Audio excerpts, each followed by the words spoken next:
दोस्तों जैसा कि आज हिंदी का पेपर था कक्षा 12 वाले छात्रों का, तो यहाँ पर हमारे पास समान हिंदी का पेपर संख्या आप मिला लीजिएगा 302 ZH है। ठीक है, जिन जिन छात्रों का 302 ZH है वो बिल्कुल आप मिला सकते हैं। बाकी जिन छात्रों का अभी तक नहीं है तो आप जो हमें पेपर जो है 9451094356 पर व्हाट्सअप करके भेज सकते हैं और पेपर अच्छे से भेजिएगा ताकि हमें बताने में भी आसानी हो। ठीक है, साफ सुथरा भेजना है। ठीक है, तो वीडियो शुरू करने से पहले एक बार आप सभी जितने भी स्टूडेंट इस वीडियो को लाइक कर दीजिएगा और सभी स्टूडेंट जो इस वीडियो को शेयर कर दीजिए और चैनल पहली बार चैनल को आप लोग सब्सक्राइब करके घंटी को दबाकर ऑल पर क्लिक कर दीजिए ताकि आने वाले समय की इंपॉर्टेंट क्लास की नोटिफिकेशन आपको मिलती रहे। साथ में जो बच्चे टेलीग्राम और व्हाट्सएप ग्रुप से नहीं जुड़े, इसी वीडियो के डिस्क्रिप्शन बॉक्स में लिंक दिया गया, फटाफट जाकर जुड़ जाइएगा। ठीक है, तो चलिए बच्चों शुरू करते हैं। पेपर की बात करें तो पेपर बहुत ही अच्छा है। ठीक है, आपने मेहनत किया होगा तो पूरा क्वेश्चन अटेम्प्ट करके आए होंगे। चलिए हम इस पेपर का एनालिसिस आप सभी के साथ कर देते हैं। आप लोग मिला लीजिए फटाफट, चलिए शेयर कर दीजिएगा। और यहाँ आप देख पाएंगे खंड आपका क है, क्वेश्चन नंबर फर्स्ट का क है कि आचरण की सभ्यता निबंध के लेखक है, तो इसका तीसरा ऑप्शन सही हो जाएगा। ठीक है, सरदार पूर्ण सिंह, यहाँ पर अध्यापक पूर्ण सिंह लिखा हुआ है। ठीक है, तो तीसरा ऑप्शन सही हो जाएगा।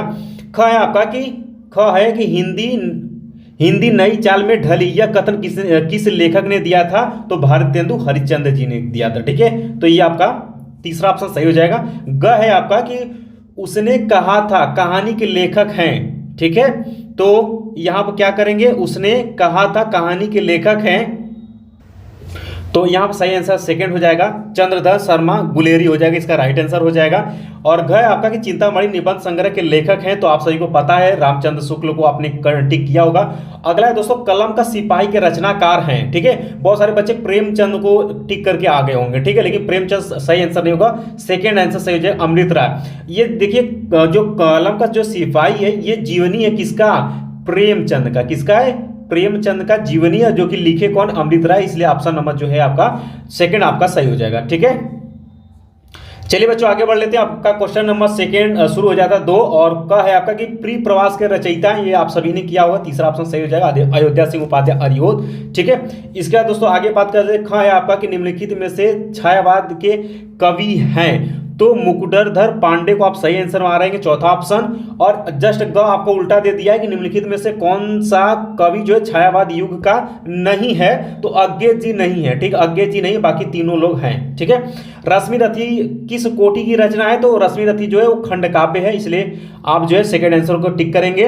इसके बाद दोस्तों अंग है कि बादल को घिरते देखा कि रचनाकार कौन है, तो नागार्जुन, इनका सही आंसर सेकंड हो जाएगा। मिला लीजिए आप लोग, उम्मीद है कि आप सभी ने सही सही करके आए होंगे।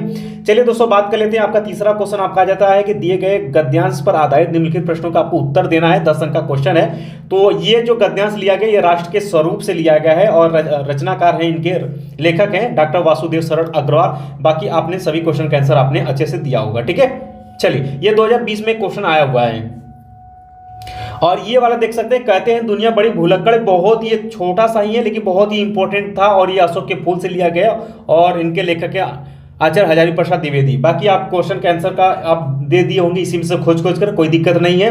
ठीक है, इसके बाद दोस्तों यहाँ पर क्वेश्चन नंबर जो आपका 4 आपका गया है कि दिए गए पद्यांश पर आधारित निम्नलिखित के प्रश्नों को उत्तर इसी तरीके से आपको बिल्कुल देना है। ठीक है, तो यहाँ पर 2 दिया हुआ है, तो ये देख सकते हैं कि तुम मांसहीन तुम रक्तहीन है, ऐसे ये देख पाएंगे ये बाबू के प्रति से लिया गया और इसके रचनाकार है सुमित्रा नंदन पंत, तो आपने किया भी होगा। ठीक है, चलिए क्वेश्चन नंबर 5 की तरफ बढ़ते हैं। क और ख देखते हैं, यहाँ पर देख सकते हैं 80 शब्दों में आपको यहाँ पर मिल गया है लेखक और कवि का जीवन परिचय लिखने के लिए। उम्मीद है कि आपने जैसे हमने आपको बताया उसी तरीके से आपने लिखा भी होगा यहाँ पर। ठीक है, और सभी बच्चों ने किया होगा। और ये क्वेश्चन नंबर 6 भी आपका 5 अंक का कंप्लीट होगा, हमने ऑलरेडी वीडियो के माध्यम से आप सभी को बता दिए थे और इस वाले क्वेश्चन पर आपको 5 अंक एक्स्ट्रा मिलेगा, यानी कि आपने किया होगा तो सही है, अगर नहीं किया तो भी मिलेगा। क्योंकि दोस्तों यहाँ देखिए, अगर जो बच्चे ने पंचलय अथवा ध्रुव यात्रा कहानी के सारांश लिखे होंगे, पिछली बार भी ध्रुव यात्रा की जगह ध्रुव तारा कर दिया था, जिस पर कि सेंटेंस गलत होने की वजह से नंबर मिला था, तो हो सकता है इस बार भी जो है आपको 5 अंक प्रोवाइड हो जाए, बेनिफिट में हो जाएगा। ठीक है,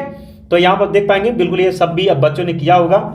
इसका दोस्तों ये आपका आ गया स्वपठित खंड काव्य और ये आपके जिले में जो चलता आपने किया होगा। हमने आपको बताया था कि या तो आपसे पूछेगा, ठीक है, या तो कोई कथन पूछेगा या उनका चरित्र चित्रण पूछेगा या कोई खंड काव्य का कथा वस्तु आपसे पूछेगा संक्षेप में लिखने के लिए, तो सर्ग बाई सर्ग आप लिख देंगे। ठीक है, तो ये भी हो गया। अब बच्चों शुरू हो जाता है आपका खंड ख शुरू हो जाता है, जो कि क्वेश्चन नंबर 8 के क से शुरू हो जाता है। तो दोस्तों ये जो लिया गया, ये जातक कथा से लिया गया था, ठीक है। और ये देख सकते हैं पंचशील सिद्धांता से ये वाला दूसरा वाला ये आपका गद्यांश संस्कृत वाला लिया गया, जो कि आपको 18-20 में भी बोर्ड एग्जाम में क्वेश्चन पूछा गया था। अब ख की तरफ बढ़ लेते हैं। ख भाई देख सकते हैं, ये जो आपको पद्यांश दिया हुआ है, इसका जो है आपको जो है यहाँ पर इसका दोनों का अर्थ लिखना था। अच्छा बात यह है कि दोनों एक ही चैप्टर से आया, सुभाष रत्नानी से, और हमने एक वीडियो बनाया था जिसमें कि 14 हमने इंपॉर्टेंट पद्यांश बताए थे, उसी में से ये दोनों पद्यांश आए हुए हैं। बिल्कुल 14, 17, 19 वाले क्वेश्चन हैं, और ये भी आपके 17 वाले क्वेश्चन हैं। तो यहाँ पर आप देख पाएंगे, इसका अर्थ अगर चाहते हैं तो आप सुन सकते हैं कि जो पीठ पीछे काम बिगाड़ने वाला हो पर सामने मीठा बोलने वाला हो, ऐसे मित्र को उसी प्रकार छोड़ देना चाहिए जिस प्रकार बीच से भरे घड़े को उसके ऊपरी भाग में दूध होता है उसी तरीके से छोड़ देना चाहिए। अब ये वाला भी आप देख पाएंगे, तो इसका भी हम आपको अर्थ बता देते हैं कि असाधारण पुरुषों जैसे कि महापुरुषों के वज्र से अधिक कठोर और पुष्प से भी अधिक कोमल हृदय को भला कौन समझ सकता है, इसका अर्थ ये हो गया। चलिए बच्चों, यहाँ पर क्वेश्चन नंबर 9 को हम आपको सरल करा देते हैं कि कहता है निम्नलिखित मुहावरों में से किसी एक का अर्थ लिख के वाक्य प्रयोग करना है, ठीक है। तो जले पर नमक छिड़कना यानी कि दुखी को और दुखी करना, अर्थ समझ गए आपने जो भी किया होगा। आंख का तारा होना यानी अति प्रिय होना, और तीसरा है अपना उल्लू सीधा करना यानी अपना काम निकालना, ठीक है, ये हो गया। और चौथा है आपका हवा से बातें करना यानी बहुत ऊंचा होना, ठीक है। तो इसमें से जो भी किए होंगे इसी तरीके से इसका अर्थ वाक्य प्रयोग आप सभी कर सकते हैं, कोई दिक्कत नहीं है।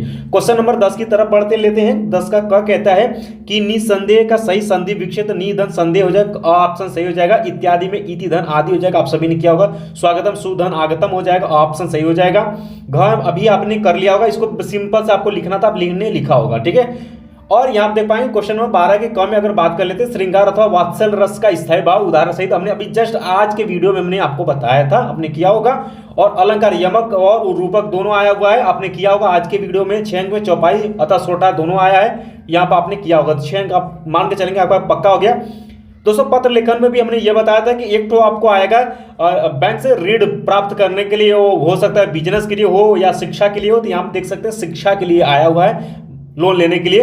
और यहाँ पर नगर में अतिक्रमण की समस्या हेतु गंभीर महापौर पर पत्र लिखने के लिए आया। तो उम्मीद है आप सभी ने कर लिया होगा, कोई दिक्कत नहीं है। और यहाँ पर देख सकते हैं अपने भाषा शैली में निबंध लिखने के लिए देख सकते हैं, यहाँ पर देखिए क्या दिया हुआ है, 2+7। ये 2 नंबर किस पर है, रूपरेखा पर, ठीक है। और रूपरेखा में क्या लिखेंगे, वही हेडिंग लिखेंगे, ठीक है, जिसमें कि आपका प्रस्तावना जो भी आप लिखेंगे, पर्यावरण संरक्षण आवश्यकता, महापाई मेरे प्रिय उपन्यास भारतीय कृषकों का समाधान, विद्यार्थी जीवन में अनुशासन का महत्व, तो इस पर ये 2 नंबर रूपरेखा पर था। तो उम्मीद है आप सभी ने बना कर लिखा होगा और आप सभी का पेपर अच्छे से गया हो। कमेंट बॉक्स में फटाफट कमेंट करिएगा कि आप जो इस सेट के बच्चे हैं, क्या आप सभी का पेपर अच्छा सा गया है, क्वेश्चन नहीं छूटा, बिल्कुल कमेंट बॉक्स में कमेंट करिएगा, ठीक है। तो नेक्स्ट वीडियो में फिर हम कोई दूसरा सेट लेकर के आ रहे हैं, तो आप लोग तैयार रहिएगा। बाकी मिलते हैं बच्चों नेक्स्ट वीडियो में। तो एक बार आप सभी बच्चे जो है इस वीडियो को शेयर कर दीजिए, ताकि जो बच्चे का ये सेट आप मिला सके। और साथ में दोस्तों आपका दूसरा सेट है तो आप हमें इस नंबर पर व्हाट्सएप कर सकते हैं 9451094356 पर। आप पेपर पूरा अच्छे से भेज दीजिए, हम आपको वीडियो के माध्यम से सभी बच्चों के एनालिसिस करवा देंगे, ठीक है। तो मिलते हैं दोस्तों नेक्स्ट वीडियो में, तब तक के लिए जय हिंद, जय भारत।